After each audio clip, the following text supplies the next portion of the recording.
Welcome to How Can Supervisor Contribute to the Return to Work of Employees who have experienced depression? We're glad you're here. My name is Yusra Benjeloun, Administrative Coordinator and Project Manager with the Work Wellness and Disability Prevention Institute, and I'll be moderating the webinar today. This webinar is made possible through the support of the Community Gaming Grant Program through the BC government, as well as donations and memberships to WWDPI. We thank our program partners, Canadian Council on Rehabilitation and Work, Education Advisory Committee, and speakers who contribute to this webinar series. While we're waiting for others to join us, I'll go over a few technical points for the webinar. You should be able to hear the presentation through your computer speakers or through the conference call line if you dialed in. Please use the question box to submit any issues you may be experiencing and to ask any questions you have related to the presentation. We will collect questions submitted throughout the presentation and follow it with a Q&A based on the questions submitted. Any questions not answered in the allotted time will be answered and distributed after the event. The presentation will be recorded and posted for free on our website within a week, along with the slides. You will be emailed the direct links for all of these items when they're available. Our speaker today is Dr. Alessia Negrini. Dr. Alessia Negrini has been a researcher in the field of occupational health psychology at the IRSST since 2012. One of the leading occupational health and safety research centers in Canada, the Institut de recherche Robert Sauvé en santé et en sécurité du travail, IRSST, conducts and funds research activities aimed at eliminating risks to worker health and safety and at promoting worker rehabilitation. She is also an associate professor at the School of Rehabilitation at the Faculty of Medicine and Health Science at Université de Sherbrooke and an associate researcher at the Centre de Recherche CSSS, Champlain, Moyn. Dr. Negrini has research expertise on the return to work and employment retention of workers in vulnerable situations due to age and health status. She has in-depth knowledge of quantitative methodology. The results of her studies, which are conducted following the positive psychology approach, make it possible to evaluate social factors in order to prevent work disabilities and maintain occupational health safety conditions that promote worker health. Without further ado, I will hand it over to you, Alessia. Thank you very much, Yusra, for this introduction. It's long, and probably we have to mention that I'm Italian, so my origins are, I'm from Italy, so thank you for your attention, because I hope that my accent and my English will be clear during this presentation, so do not hesitate to interrupt me if you need more clarification. I would like to thank also the Work Wellness and Disability Prevention Institute for this invitation and all the participants. So hi everybody, and it's a pleasure for me to be here to give this webinar entitled, as you mentioned before, how can supervisors contribute to the return to work of employees who have experienced depression? To answer this question, I present you the study we have published in 2018 in the Journal of Occupational Rehabilitation, and is a study that I conducted with Professor Corbière and other Canadian and European colleagues.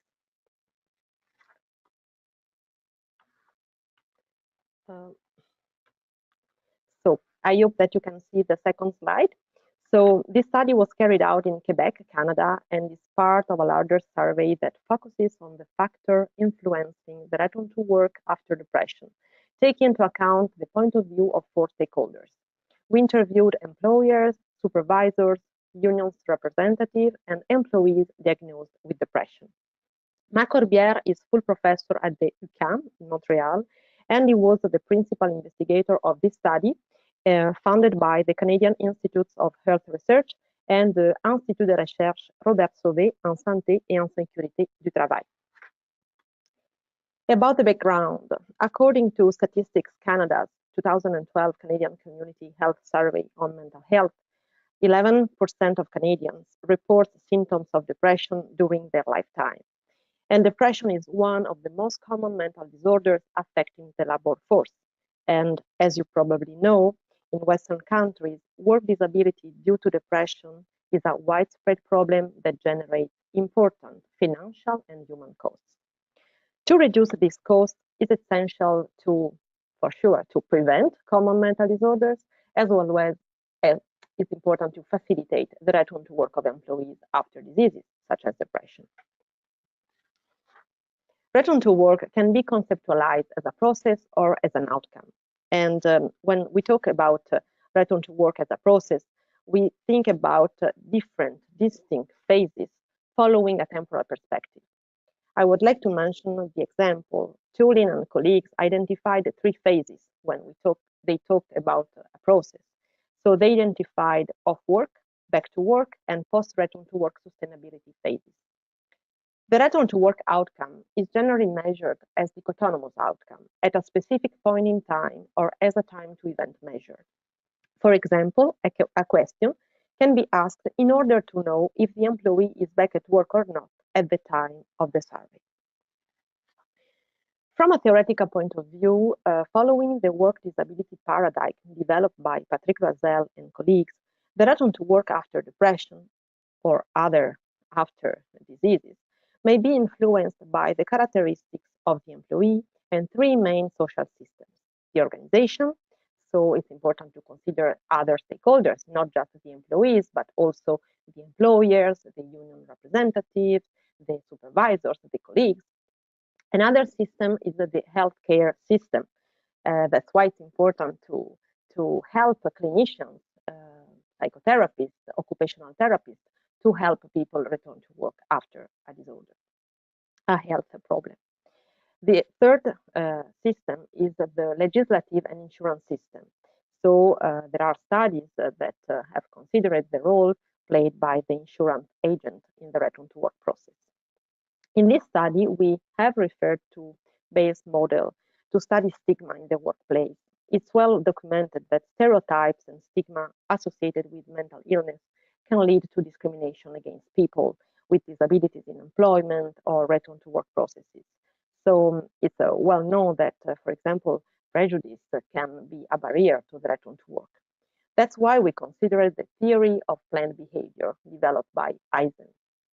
So why? Because it's important to consider the attitudes, the intentions, and the behaviors of supervisors, because they can facilitate or hinder the return to work process of employees diagnosed with disability, such as depression. So why did we consider the role of the supervisors? This presentation is specifically focused on the role of the supervisors. Why? So because employees diagnosed with depression may need specific work accommodations to facilitate their return to work. And previous studies have shown that the supervisor plays an important role in the implementation of these accommodations. I would like just to mention the definition we considered for our studies. So adapted from the publication of Marc Orbière, Villotti, and other colleagues, work accommodations in general are defined as reasonable adjustments of work conditions to allow people returning to work after illness to accomplish their own job. Specifically, the term work accommodation is used throughout this presentation to refer to measures taken by the supervisor for the purpose of facilitating the return to work of employees after depression. These measures, so this accommodation, may be the consequence of the employer's legal obligation to accommodate, or just consist of minor adjustments or natural supports that have nothing to do with the legal aspect of the term. So we consider work accommodation measures in the generic sense in the context of this presentation. And I mention here the reference, the source of this definition. Considering the supervisor's perspective, the objectives of our study were to determine the types and prevalence of supervisors' contributions before and during the sick leave absence of employees diagnosed with depression and during the return to work preparations. We also wanted to identify the work accommodations most frequently implemented by supervisors to facilitate the return to work at the time of the employee's return. We conducted a cross-sectional quantitative study, and we used a mixed method design. Our sample and our recruitment considered 106 supervisors working in different organizations in Quebec, in Canada. And this larger group was invited to participate in a 45-minute telephone interview, and they were referred by employers and employees participating in the larger study. And they knew that depression was the cause of the sick leave of their employees. they work directly with the employees. So for us, the definition to define the role of supervisor was that we looked for managers who worked directly with the employee who were absent from work due to depression. And the absence due to depression, that was another inclusion criteria, was that the disease had to be occurred at least once within the last 3 years at the time of the interview. Our final sample was composed of 74 supervisors with employees who were already back at work or still on sick leave at the time of the interview. I don't know if you can see the arrow that I move in the screen, but if you can follow my arrow in my movement on the screen, you can see that 77% of the employees, of the supervisors, had employees who were already back at work after depression, and 23% of them had employees who were still absent from work caused to the depression. So we conducted telephone interviews using a grid adapted and translated from Nguyen Joinson and colleagues. Karen is an author of the study, and the grid was composed of different Likert scale, multiple choice, and dichotomous questions. Interview questions concern the characteristics of the supervisor. For example, we asked about the sex, the age, so socio-demographic information, the characteristics of the employee who had received a diagnosis of depression, for example, his, her sex, age, job seniority, and the characteristics of the organization, to know the sector of the organization and the size.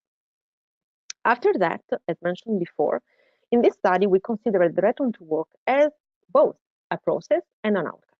So, as a process, we have considered 3 distinct phases: before the absence, during the absence, and the preparations for the return to work. Thus, we asked the supervisor about, as you can see, the quality of the supervisor-employee relationship before the absence. We wanted to know if they get along well before the absence or not, so the quality of the relationship. After that, we asked questions to know the communication between them during the absence. So we asked questions about the means of communication, the frequency, and the content of their contacts during the absence. After that, we were interested in knowing the attitudes and the intention of supervisors during the return to work preparations. So we asked supervisors to questions to assess their levels of motivation, or we were interested to know if they had pressured employees to return to work as soon as her mental health improved. As a return to work outcome, we asked the supervisor if the employee was back at work at the time of the interview. So it was a dichotomous outcome, yes, no answer for them. Finally, we submitted the 45 items of the Work Accommodation and Natural Support Scale, the ONES. It's a questionnaire developed by Marco Orbier, Patrizia Billotti, and colleagues, and it was very useful for us to assess and to know which were the implemented work accommodation at the time of the employee's return to work. So the supervisors answered the ONES on a dichotomous scale, yes or no, implemented. As you can see in this slide, the majority of the supervisors were women, aged 50 or under, with a university education. Most were senior executives or department heads working in public sector in Quebec in very large organizations. And when I say a very large organization, it means that the organization had 500 employees or more. About the characteristics of the employees having experienced depression, the 74 participants stated that 66% of their employees were women, mostly aged 50 or under. The mean job seniority was about 10 years in the same organization. Employees were mostly clerical personnel, for example, secretaries, clerks, administrative assistants, or professionals, such as educators or advisors. Supervisors talk about other employees who were, for example, technicians, cashiers, and bus drivers. According to 62% of the supervisors, the cause of the employee's depression was work-related or work and personal life-related. And they mentioned that for most of them, their employees have maintained their job after the depression. Various statistical analyses were performed. For example, we started with descriptive analysis, and after that, we ran survival analysis. So a Kaplan-Meier survival curve was estimated to evaluate return to work pattern relative to time, and Cox regression analyses were then used to examine the relationship between return to work and several explanatory variables. As you can see in this formula, the duration of the work absence, expressed in months, was calculated by subtracting the time of work from the date of the interview with the supervisor. Now I start the part of the presentation concerning the results. So as you can see, I would like to present you the results from the descriptive analysis from a temporal perspective. So we had information about what happened before the absence, during the absence, and the return to work preparations. For example, before the absence, the supervisors reported that they got along well with their employees. So on a scale from 1 to 5, the mean of their the quality of this relationship was 4.36. 69% of the supervisors had been directly informed of the diagnosis of depression by the employee. So for us, these two information are useful to understand that the quality of the relationship between them was good, was fine. But what did happen during the absence? So during the absence, the majority of supervisors stayed in contact with their employees and encouraged them to focus primarily on recovery before they return to work. And the contact was carried out mostly by phone at least once a month. It's not mentioned in this slide, but I want to tell you that 85% of supervisors considered that these contacts were very helpful to facilitate the return to work of the employee. Concerning the preparation of the return to work, 43% of supervisors pressured their employees to return to work as soon as possible. For us, that means that the majority of them, 57% of them, did not pressure their employees to come back before the recovery. Supervisors mentioned their level. They indicated on a scale from 1 to 5 the level of motivation to take measures to facilitate the return to work of the employees. And as you can see, the mean was high. So on a scale from 1 to 5, as I mentioned, the mean was 3.81. The large majority of them implemented specific work accommodations to help the return to work of the employees. And we will soon we will see soon the specific implemented work accommodation at the time of the return to work. Now I would like to tell you something more about the supervisor's attitudes and intention. At the beginning of this presentation, I told you that we considered the Bayes model and the theory of planned behavior to study the attitudes and the intentions of the supervisors, because previous studies showed that prejudice are not useful for helping people returning to work. Prejudice are just a barrier to the return to work of employees, moreover, after a mental disorder. So our intention was to assess, to measure the attitudes, the stigmatic attitudes and the intention of supervisors, and eventually to see if they were helpful to the return to work. So in this first part of the graph, of the graphic of the figure, you can see that the supervisor's stigmatic attitudes against people with depression were low. So on a scale from 1 to 4, as you can see, the social distance was, the mean was 1.35, and above stereotypes, the mean was 1.93. I would like to tell you more about the items, the questions we asked to measure it. So I can give you some example of items to measure social distance.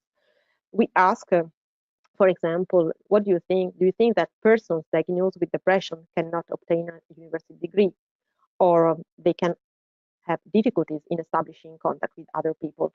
So as I mentioned before, the mean was low.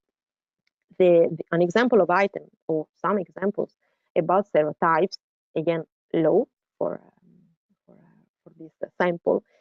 Items where people diagnosed with depression are considered frail, or people diagnosed with depression are violent. So the good news here is, again, that the mean was low. Another good news about the supervisor's attitudes and intentions is about the intentions of this group. And as you can see in this part of the figure, supervisors have had intentions to facilitate the employees' return to work. And for example, if we check the mean about the intention to seek further information about the return to work of a person who has received a diagnosis of depression, on a scale from 1 to 4, the mean was 3.06. About the intention of better preparing their office department to accommodate the return to work of the employees who have received a diagnosis of depression, the mean on a scale from 1 to 4 was 2.92. After this descriptive analysis, we use the survival analysis to identify the predictors of the return to work. So I start with this first picture with the graphic. And in this study, the event was the employee's return to work status at the time of the interview with the supervisor. And in the model, the survival time, as I mentioned before, the variable was the duration of the work absence expressed in months. So you can see this on this axis. In this graph, you can see the results of the Kaplan-Meier estimation. And if I add this information, you can see that the survival curve showed that 50% of employees are expected to return to work within the first 8 months. So in general, I can tell you that, for example, in Quebec, when there is an absence due to common mental disorders related to work, the mean of the absence is 8 months, so 242 days in average during a year. Survival analyses were used to identify the predictors of the return to work. So 4 blocks of variables were used within the regression analysis to determine if they had an influence on the return to work. So here we have our return to work outcome. So is the employee back at work, yes or no? And we took into account the duration of the work absence as survival time. So we consider variables related to the supervisor's characteristics. So the variables were the sex, the age, and education level of the supervisors. We had a block with the characteristics of the employee, so the sex and the age, the characteristics of the organization, the sector and the size, and finally, the variables concerning the return to work process. So as you can see in the slide, we measured and we introduced in the model the quality of the supervisor-employee relationship before the absence, the frequency of their contact during the absence, the supervisor's motivation and pressure during the return to work preparations. There were 4 significant variables associated with return to work. First of all, we found that the employee's sex had an influence on the return to work. So men were found to be 66% more likely to return to work than women. After that, we found that some variables related to the return to work process were significantly related to the outcome. So employees who stayed only rarely in contact with their supervisors during their absence, and when I say rarely, I mean less than once a month, were 25% less likely to return to work than employees who were frequently in contact with their supervisor. And when I mention frequently in contact, I mean once a week or once every 2 weeks. Concerning preparations for the employees' return to work, the results of the univariate Cox models revealed that employees with supervisors having a high motivation, so we have this variable here, so supervisors having a high motivation to take measures to facilitate the return to work of the employees were 44% more likely to return to work than employees whose supervisors had a low motivation. So when the supervisor had a high motivation, employees are more likely to return to work than the others. In the cases where the supervisor pressured the employees to return to work as soon as their mental health improved, we observed a decrease of 24% in the likelihood of this employee returning to work compared to other employees not subject to this pressure. So this pressure was not useful to the return to work. After that, these four variables, so the employee's sex, the frequency of the supervisor-employee contact during the absence, the supervisor's motivation and pressure to return to work, were examined in a subsequent analysis. And findings from the final Cox regression analysis revealed that there is only one significant predictor of the return to work. And this predictor is the supervisor's motivation to take measures to facilitate the return to work of their employees. As you can see, the hazard ratio is 1.47. So I have the coefficient here. And that means that employees with supervisor having a greater motivation to take measures to facilitate the return to work were 47% more likely to return to work compared to those having a supervisor with less motivation. So it's important. So the conclusion is really important to have supervisors motivated to take measures to facilitate the return to work. And when we talk about measures, if you remember the beginning of my presentation, we talk about work accommodations. So that's why I want to present to you the results about the second part of the study concerning the identification of the work accommodations most frequently implemented by supervisors to facilitate the return to work at the time of the employee's return. Now we looked at a specific subgroup. You see my arrow in the screen. So the group is composed of 46 supervisors with employees who were back at work after being absent due to their depression, and for whom supervisors had already implemented work accommodations. Without considering the 6 conceptual dimensions of the ones, the questionnaire I mentioned before, here in this slide, you can see the list of the most frequently implemented work accommodations. So the accommodations were mentioned 90% or more by the supervisors. And as you can see in this slide, 4 of the most frequently implemented work accommodations were actions directly involving the supervisor. And we can read together these items. So supervisor takes time to assist and orient the employee. Supervisor provides rewards or recognition to the employee. She provides emotional support to the employee and provides feedback on the work done by the employee. So just to tell you that when we talk about emotional support, in general, in the study, in previous studies, we found the support like instrumental support, informational support. When we talk about emotional support, we refer to the cohesion, empathy, communication, the fact that the supervisors are able to answer to employees' needs and highlight his or her strength. So that's the definition of emotional support in our study. Other work accommodations concern the job content. So we can see, for example, job description is clearly defined. So no role ambiguity, no role conflict, and this is clear for the supervisor, and apparently it's very helpful for the return to work.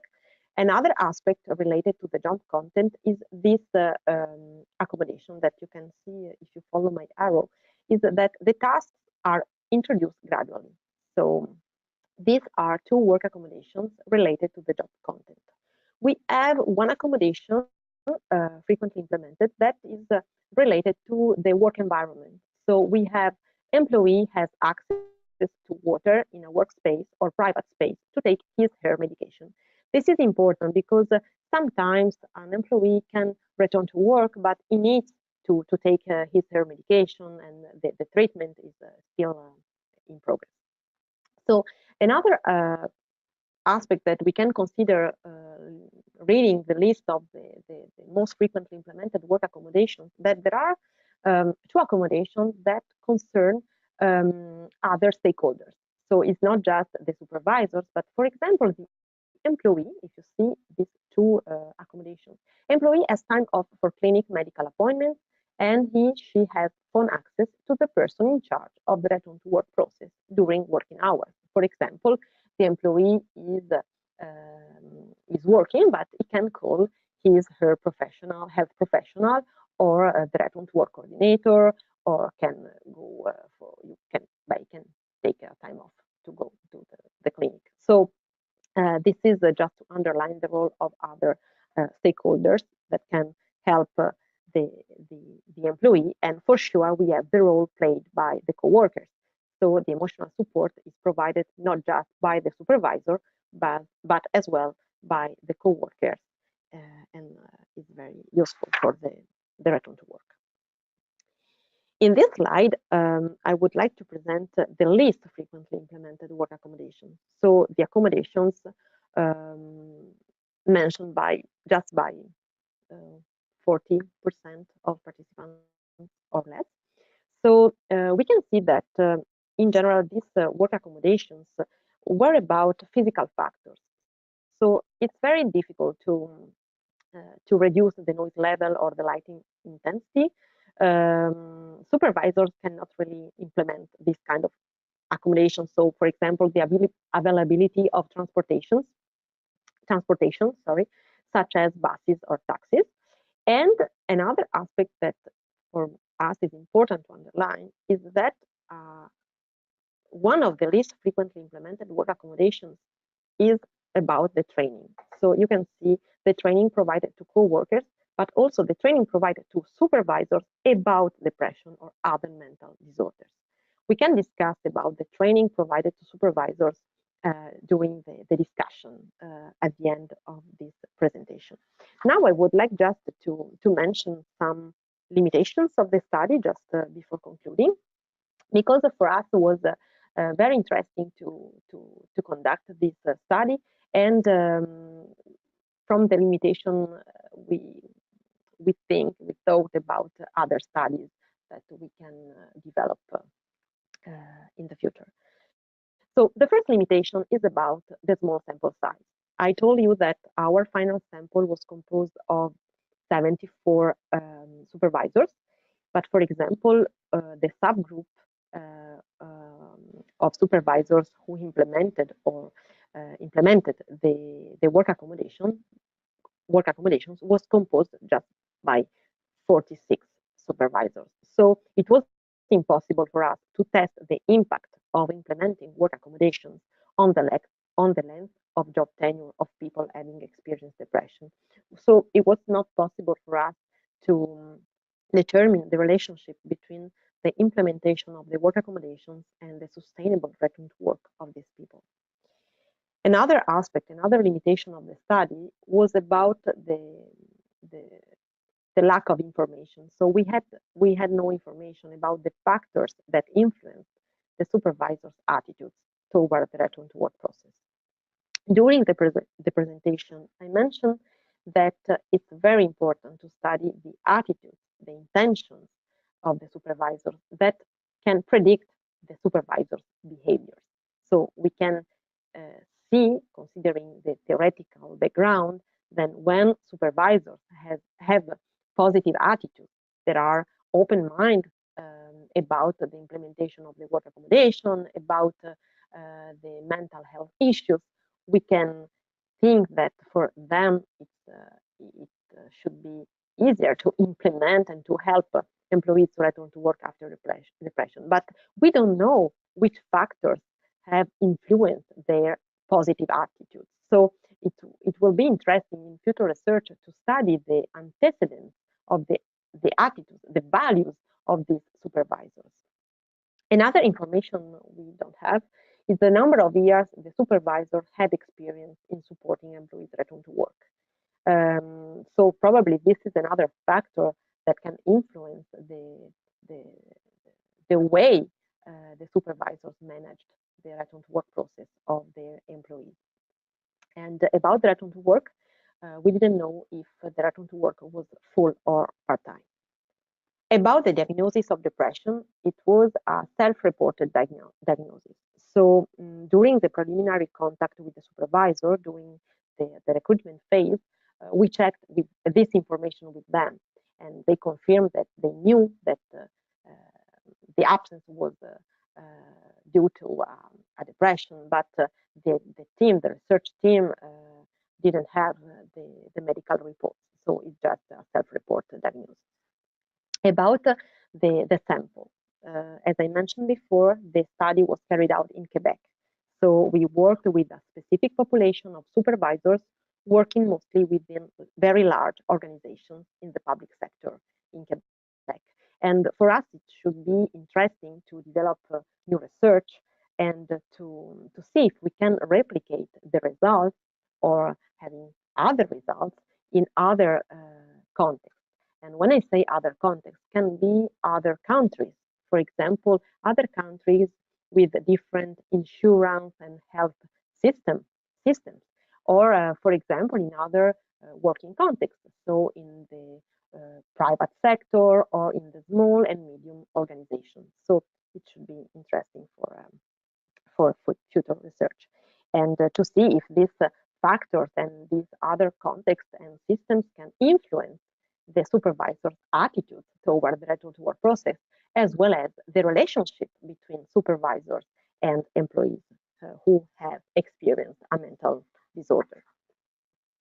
Regardless these limitations, the results of our study contribute to identify the main factor facilitating the return to work of people diagnosed with depression. And this from the supervisor's perspective, from the supervisor point of view. Specifically, this study demonstrates that the return to work process can be facilitated by the supervisor's motivation to take measures to accommodate the working condition to help employees in their return to work process. And so when we checked the work accommodations, the implemented work accommodations, we saw that for and among the most frequently reported work accommodations, for involving the role of the supervisors. So we mentioned the guidance, the assistance, the emotional support, and the feedback of the supervisors for the employee. So for sure that I mentioned here in green some references, because in other previous studies, the role of the supervisor and the importance of work accommodations was mentioned in other previous studies. So our results are in line and support previous results with other samples in other countries too. So from a clinical, practical point of view, this study showed that the supervisor's attitudes and behaviors have an impact on the return to work.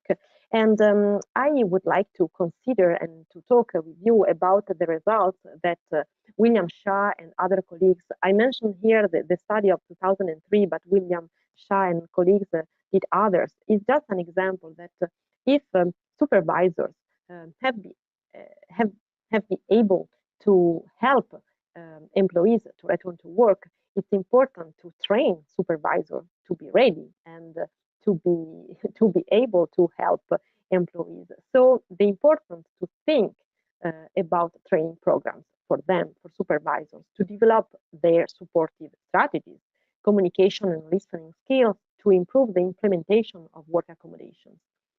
And when we talk about training programs, we have to think about the competencies. So the specific supervisory competencies a supervisor has to develop. So, for example, the importance of being flexible, have empathy, know the return to work process, to know also the role of the other stakeholders. So to prepare with other stakeholders the return to work of the employees. So to talk with the return to work coordinator, if it's possible, with the employers, to know the legislative system too, and to talk with the union representative if the organization is unionized.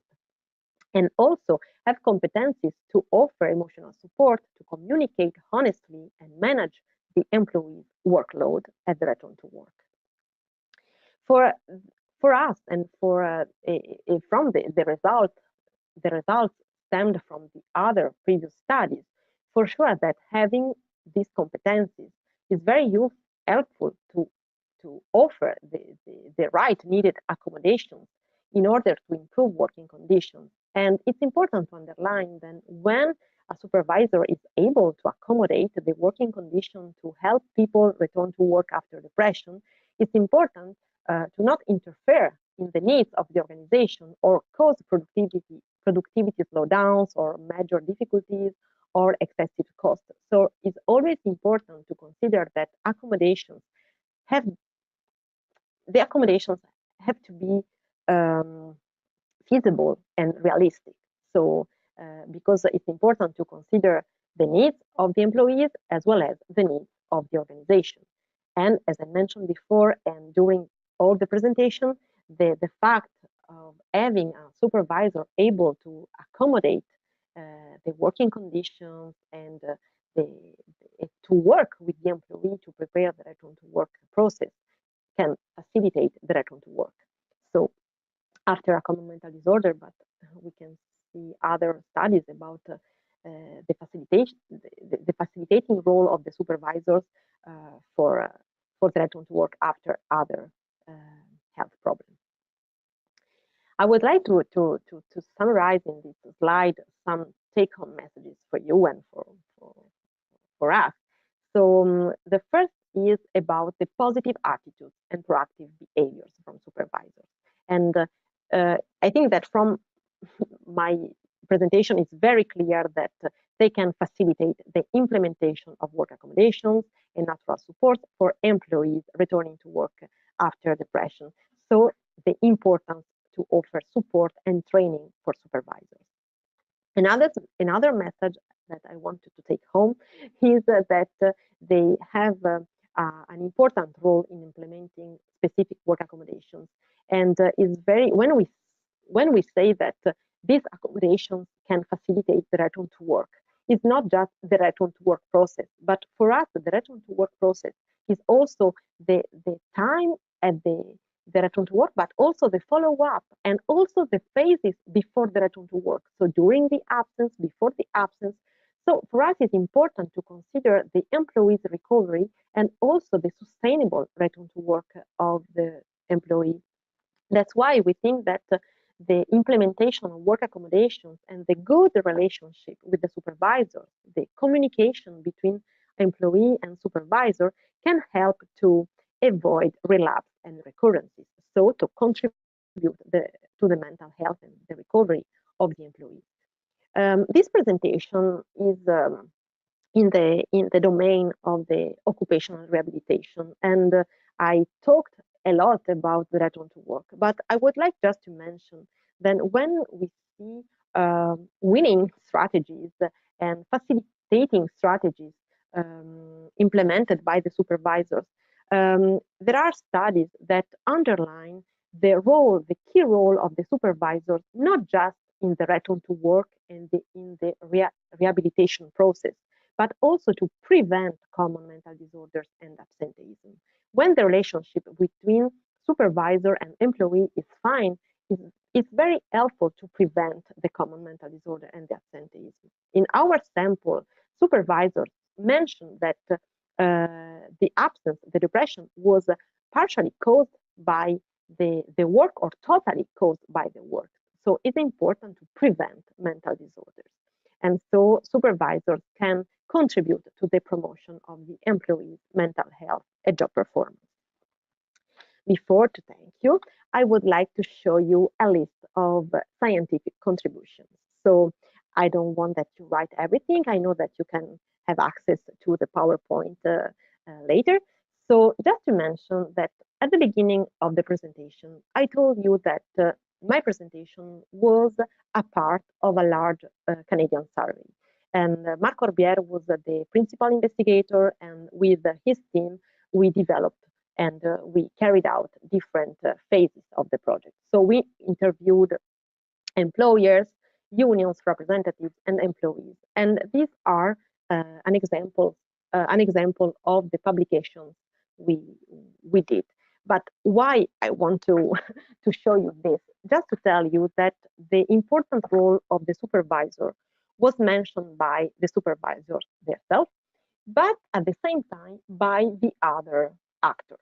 So during the interviews to the employers, to the union representatives, to the employees diagnosed with depression, all of them mention the importance of the supervisor, the importance to prepare the return to work all together, to work together to prepare the organization, the team, the employee to return to work of the employee and to contribute to her recovery and performance. So they talk about the mutual trust between supervisors and employees. They talk about the respectful leadership style of the supervisor, about the importance of working in an open mind organizational culture, open to implement work accommodations. And all of them underlined the importance and the, the, the great role played by the supervisors and the importance of the work accommodations.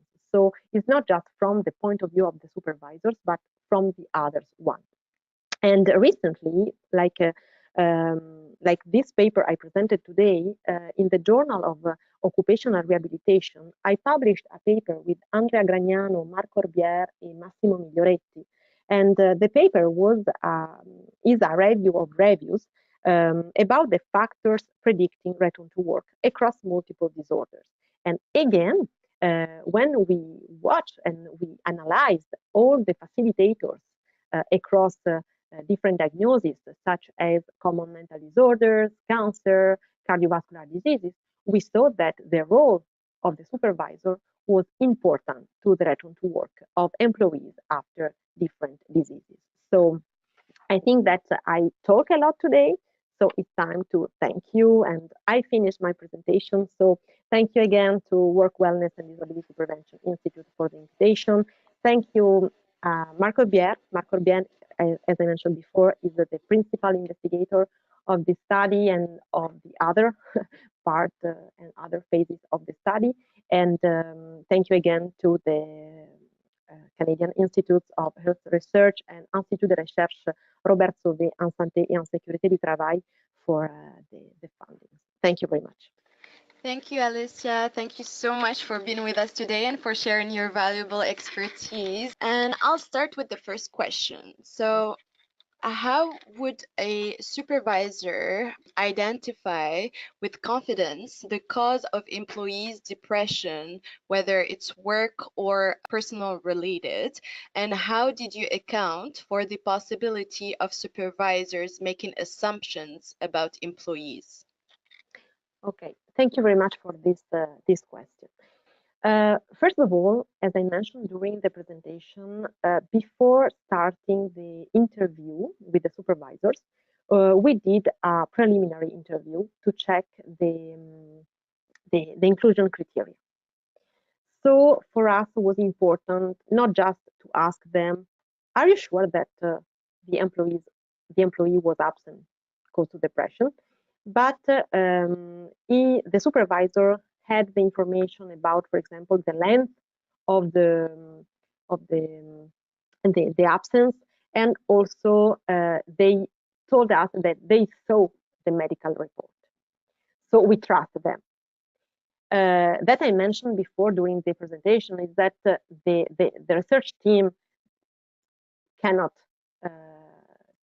see or cannot having access to the medical report, but we trust the supervisors. Another aspect is that the 106 supervisors were recruited through the contact with the other participants to the other phases of the study. So, for example, when an employee was recruited for the interview with the employee who has experienced depression, we asked him or her, "Are you comfortable if we contact your supervisor for an interview?"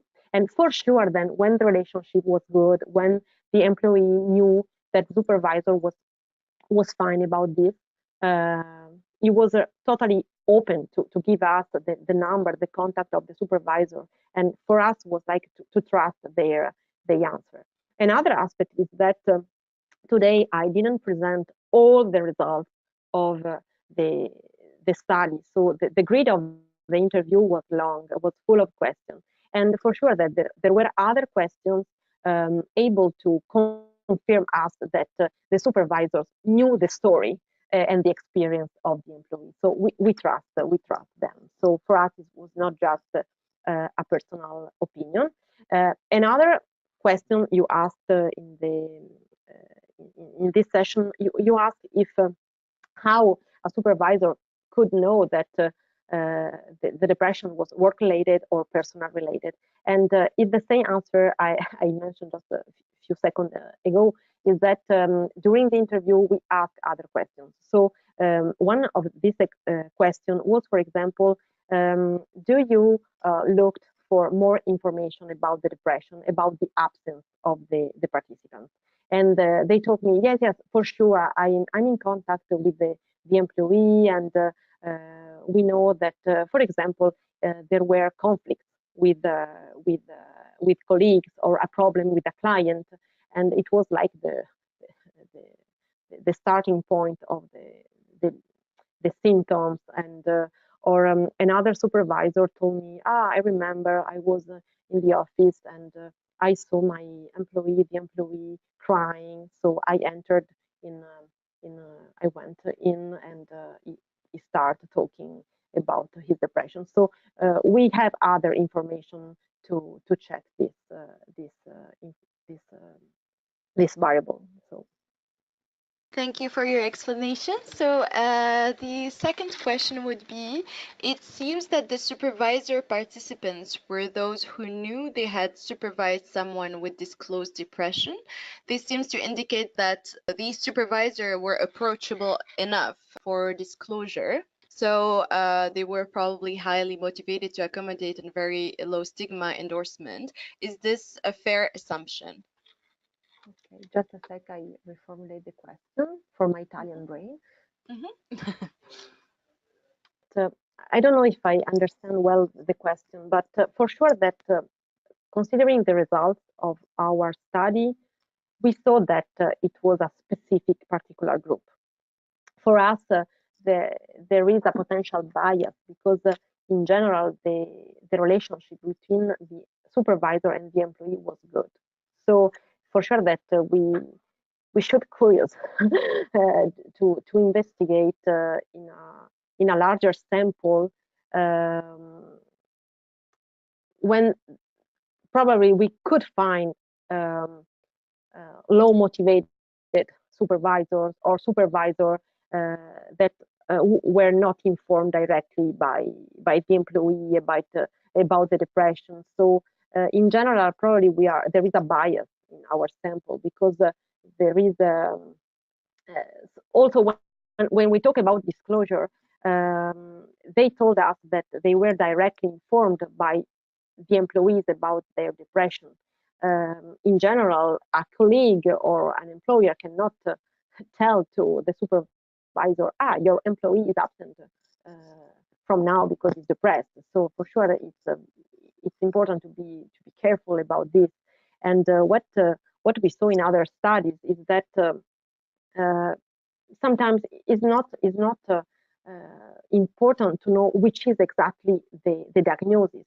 It's important to know the need of the employee returning to work after a health problem.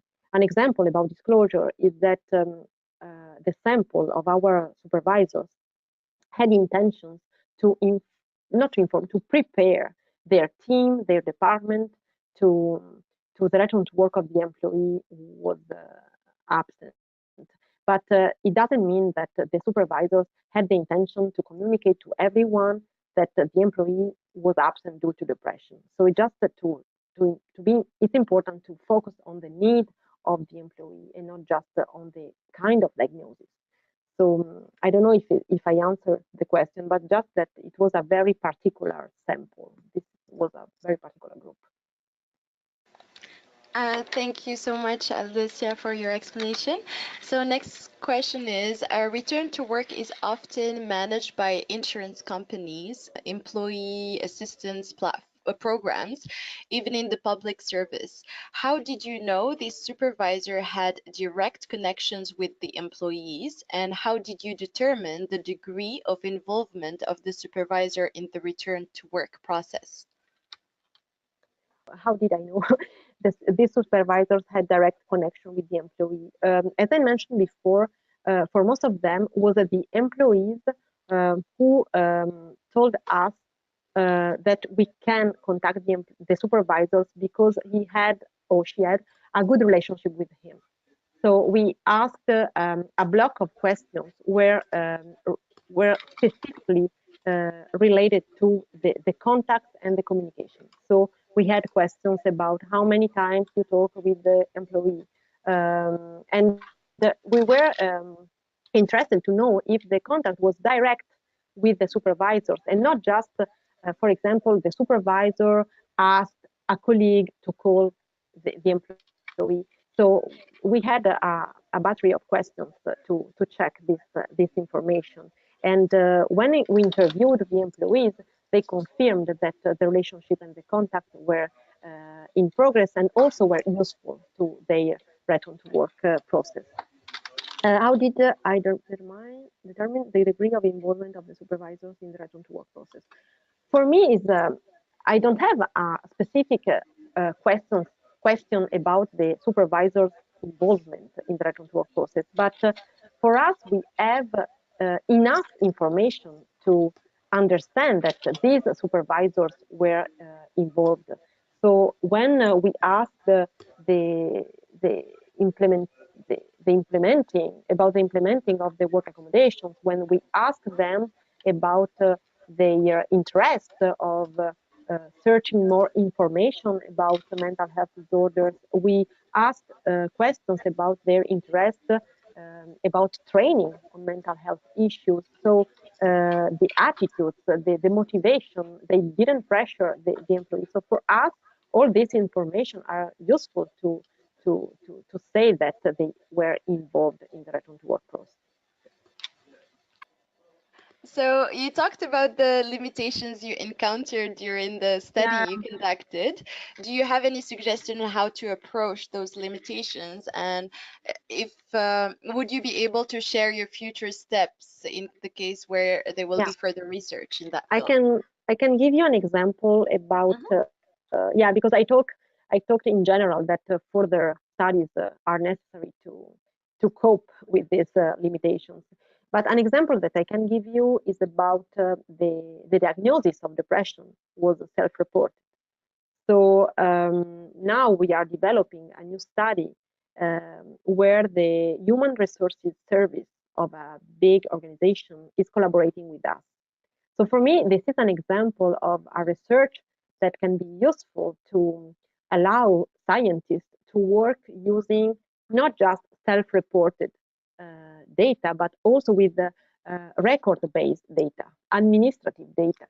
So there is like a add value to work with the administrative data that are like an objective information about the frequency, the duration, and the nature of the absence of employees. So I think that it's very interesting to have this collaboration between scientists and human resources services in the organization. So this is a add value. So in the future research, I think that it's important to develop this kind of competencies and the relationships and collaborations. This is an example. Another example is that I talk about the fact that one of the limits of the study was to work in a specific group, in a specific context, and I don't have the answer about this, but I have a comment about this. It's just that I don't know in other countries, I know that there are people from everywhere connected today, but the recruitment of participants is a challenge. For our scientists, researchers, is a real great challenge. So for us, it's important to work with organizations, associations, insurance companies, and people who are sensitive to the value of the research. So I think that I'm favorable to the collaborations between researchers and organizations to help the recruitment, because we know that when we have big sample, important sample, we have valid results, and we can develop clinical and practical interventions. Thank you so much, Alessia, for your explanations, for your answers, for this very detailed and informative webinar. Thank you so much for demonstrating the important role that supervisors play in the return to work of employees with mental health challenges. Thank you. We also thank our audience for your interest and participation.